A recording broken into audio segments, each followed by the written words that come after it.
जब वे दोनों एक धारा के किनारे पहुंचे तो उन्होंने देखा कि कुछ दूरी पर एक तेंदुआ किसी जानवर को चबा रहा था। इससे पहले कि वे भाग पाते एक गोरिल्ला अंधेरे से बाहर कूदा, लेकिन सौभाग्य से उन्हें कोई नुकसान नहीं हुआ और फिर दोनों को ओरक जनजाति में ले गया। हतप्रभ दोनों को ओरक ने जनजाति के दृश्य दिखाए और जब वे तहखाने में पहुंचे तो एक चौंकाने वाला दृश्य देखा। तभी बाहर अचानक बिगुल की आवाज आई और आवाज सुनते ही ओरक बाहर भागने लगे, मानो किसी चीज का आह्वान हो रहा हो।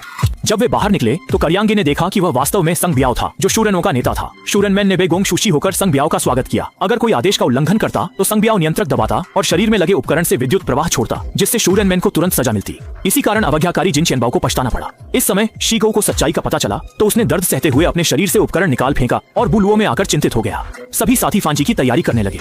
जब सांबियाओ नियंत्रित करने की कोशिश कर रहा था तब तक वह बेअसर हो चुका था। पशु मानवों ने उपकरण निकाल दिए और तुरंत ही दुष्ट सांबियाओं को खत्म कर दिया। उन्होंने द्वीप पर वर्चस्व स्थापित कर लिया और सभी मनुष्यों को पकड़ने का आदेश दिया। कयांग और अन्य को अधीन किया। संकट की घड़ी में कयांग को उपाय सूझा और कहा कि अगर शिकारी कुत्ता नेता बनना चाहता है तो उसे अन्य पशु मानवों को खत्म करना होगा। जैसा कि अपेक्षित था, शिकारी कुत्ता जो कम बुद्धिमत्ता वाला था इस चाल में फंस गया और कबीले में आंतरिक संघर्ष शुरू हो गया और कत्यांग ने मौके का फायदा उठाकर हथियार उठा लिया।